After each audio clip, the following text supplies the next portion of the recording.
देखा कि जो हाथ बड़ी तन्मयता से भगवान गणेश जी को लकड़ी की नक्काशी में तराश रहे हैं, या जो सनातन परंपरा के प्रतीक चिन्ह हैं, वो हाथ मुस्लिम है, मुसलमान है। लेकिन ये आपके हमारे वर्गीकरण है। क्या आप कल्पना कर सकते हैं कि प्रभु श्री राम ये कहेंगे कि ये हाथ हिंदू है, ये हाथ मुस्लिम है? क्या ऐसा हो सकता है? या आप किसी भी धर्म के किसी भी देव पुरुष की आप बात करें तो क्या वो ऐसे वर्गीकरण करेगा, ये हिंदू हाथ है, ये मुसलमान हाथ है, ये सिख हाथ है, ये क्रिश्चियन हाथ है, ये पारसी हाथ है, ये फला जाति का हाथ है? नहीं। दरअसल हमारी दुनिया और ईश्वर की दुनिया जो है, ईश्वर की दुनिया में सिर्फ मनुष्यता है, और इसीलिए ईश्वर के मर्म को बहुत गहराई से समझने वाला जो भी व्यक्ति है, वो व्यक्ति यही कहता है कि हाँ, हम सब मनुष्य हैं, हम सब का रक्त लाल है, हम सब एक जैसी सोच रखते हैं इस मायने में कि सब तरक्की करना चाहते हैं, आगे बढ़ना चाहते हैं।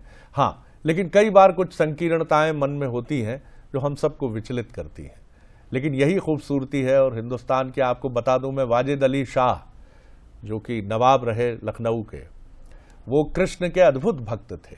अब्दुल रहीम खान खाना, अब बात करिए तो अद्भुत, मुझे जहाँ तक ध्यान है कि तुलसीदास जी के बड़े अभिन्न मित्र रहे वो, और वो भी बहुत अच्छे लिखने वाले रहे। या नज़ीर अकबराबादी की आप बात करिए, या तमाम आप पीछे जाएंगे तो आपको मिलेगा कि सरहदें टूटती हैं जब इबादत या भक्ति अपने शीर्ष पर होती है। एक बार फिर फराज खान की तरफ हम चलते हैं। फराज साहब, बहुत ही खूबसूरत ये गीत है। किस तरह से आप देखते हैं कि ये जो परंपरा है हिंदुस्तान की ही, गंगा जमुनी तहजीब की, एक छोटा कमेंट आपका इस पे चाहूंगा। जी जी जी बिल्कुल, ये हमारी जमीन की खूबसूरती है। जैसे कि आपने जिक्र किया था अब्दुल रहीम खान खाना साहब का, कि जो तुलसीदास जी के बहुत प्रिय मित्र थे, बहुत अच्छे दोस्त थे जी। तो उन्हीं के वक्त की बात है कि जब तुलसीदास जी पर विरोध चल रहा था और उन्हें कुछ समय चाहिए था एकांत में, ताकि वो रामचरितमानस का जो पद लिख रहे थे, जो चौपाइयां लिख रहे थे, उसके लिए समय निकाल सकें, सुकून निकाल सकें। तो उनकी मदद से रामचरितमानस का एक बहुत बड़ा हिस्सा मस्जिद के अंदर बैठकर लिखा गया है। आप सोच सकते हैं कि इसमें खूबसूरती क्या होगी जब तुलसीदास जी ने ये स्पष्ट किया था कि वो जो कुछ भी लिख रहे हैं ये बस उनके शब्द हैं, ये बातचीत भगवान राम उनसे कर रहे हैं। जी, वाह। तो आप ये मान लीजिए कि मस्जिद के अंदर किसी जानिमाज पे बैठे इंसान से भगवान राम अपनी बात कर रहे हैं। इस जमीन पे इतनी खूबसूरत चीजें घटी हैं, तो अब हम और आप ऐसे क्या होते हैं जो इस पर सवाल उठा सकें? बिल्कुल, आपने सही कहा। ऐसा दावा सामने ज़रूर आता है। और मैं फिर कहूँगा कि इन सब चीज़ों में ना उलझकर अगर आप इसके मर्म को समझें, मंदिर और मस्जिद की सरहदें कई बार हमारे दिमाग में होती हैं, लेकिन मैं जैसा कह रहा था, जिक्र कर रहा था फराज साहब की, ऊपर वाले की अगर हम बात करें, ईश्वर की बात करें, चाहे वो प्रभु श्री राम हो या पैगंबर साहब की आप बात कर लीजिए, उनकी निगाह में तो इंसानियत, मनुष्यता ही सबसे ऊपर है। और बहुत ही खूबसूरत बात यह है कि इंसान होना, मनुष्य होना, यही हर मजहब के केंद्र में है, और सनातन परंपरा तो इस बात को बार बार कहती है। आपने जब इस गीत को जहन में रखा कि आइए हम मिलें, कोई नमस्ते कहे तो आप सलाम वालेकुम कहें, और कोई सलाम वालेकुम कहें तो आप कहें जय सिया राम। ये बड़ी खूबसूरत सोच है। इस गीत को लिखा किसने है? बहुत ही अच्छे ढंग से तो डायरेक्शन और बहुत अच्छे ढंग से तो शूट किया ही गया है। जी, इस पर थोड़ी रोशनी डालिए। लिखा भी इसको मैंने ही है, मैंने ही अपनी थोड़ी बहुत जानकारी इसमें डालने की कोशिश की है जी। और लॉकडाउन के पहले से मेरा 2-3 साल से काम चल रहा था। आपसे भी मुलाकात हुई थी इस सिलसिले में कि कम्युनल हार्मनी थ्रू म्यूजिक, यानी धार्मिक एकता संगीत के जरिए हम कैसे ला सकते हैं जी इस देश में, और संगीत के जरिए किस तरह से प्रमोट किया जाए। उसी दौरान लॉकडाउन में मुझे एक ये आइडिया सूझा कि कुछ नए लिटरेचर निकालने की जरूरत है, ढूंढने की जरूरत है। मैंने कोशिश की, कई सारा लिटरेचर मिला भी, लेकिन कुछ ऐसा मुझे चाहिए था कि जो लोग रास्ता चलते गुनगुना सकें, बोल सकें, जिसका लुत्फ उठा सकें। तो उस दौरान ये ख्याल मेरे मन में आया कि कुछ मैं खुद लिखने की कोशिश करता हूँ जी। और मैंने इसके कई सारे ड्राफ्ट बनाए हैं, कई बार इसे रीराइट किया, कई सारी चीजें फेरबदल की हैं, तब जाके जो आप आज ये सुन पा रहे हैं ये बन पाया है। फराज खान इनका आगे का हिस्सा हमने सुना। हाँ बोलिए जी। बिल्कुल फराज, आपका जो गाना हमने सुना वो बेहद सुंदर तरीके से पेश किया गया था, लेकिन क्योंकि आज प्रभु राम का हम नाम ले रहे हैं, उन्हें हम याद करने की कोशिश कर रहे हैं।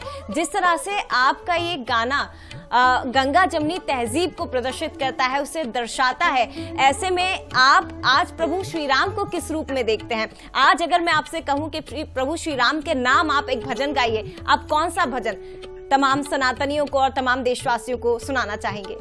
प्रभु श्री राम के नाम पर मैं कोई भजन नहीं सुनाऊंगा, मैं बस वही बात सुनाऊंगा जो प्रभु श्री राम ने खुद कहा है।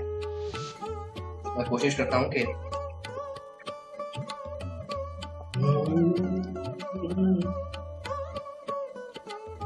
तुलसीदास जी की रामचरितमानस से ये पद है, सब नर करही परस्पर प्रीति, वाह। सब नर करही परस्पर प्रीति, चलही स्वधर्म निरत श्रुति नीति, जहाँ सुमति, वाह। जहाँ सुमति, जहाँ सुमति वहाँ संपत्ति नाना, क्या बात है। जहाँ कुमति तहाँ विपत्ति निदाना। भगवान राम इसमें कहते हैं सब नर करहीं परस्पर प्रीति, यानी इस धरती पर जितने भी जीवित व्यक्ति हैं, लोग हैं, उन सबसे एक बराबर प्रेम करना चाहिए। ये उनकी नीति है। यानी कि जिस राम राज्य का जिक्र होता है, उस राम राज्य के अनुसार भगवान राम की ये नीति है कि हर कोई हर किसी से एक बराबर प्रेम करे। दूसरी पद में वो ये साफ करते हैं कि जहां सुमति वहां संपत्ति नाना। सुमति जहां पर एक्सेप्टेंस है, हम टॉलरेंस की बात करते हैं, टॉलरेंस तो बहुत दूर की बात हो गई, ये उससे और भी 10 कदम आगे बढ़ के एक्सेप्टेंस की बात कर रहे हैं कि जहां एक्सेप्टेंस है, acceptance of differences, acceptance and respect of differences, कि जितने भी लोगों में भेद है जिसका फायदा उठाया जाता है, उसका अगर सम्मान किया जाए, उसको समझा जाए कि वो है तो क्यों है, और उसे अपनाया जाए, तो ये एक निश्चित करता है कि वहां पे संपत्ति होगी, वहां पे प्रॉस्पेरिटी होगी, वो जगह फलेगी फूलेगी। और जहां पर ये चीज नहीं है, जहां विपत्ति है, जहां विपत्ति आएगी, जहां पर ये चीज नहीं है, दूसरे लाइन में कहते हैं कि जहां कुमति तहां विपत्ति निधाना। जहां पर ये एक्सेप्टेंस नहीं होगा वहां तबाही आनी तो तय है।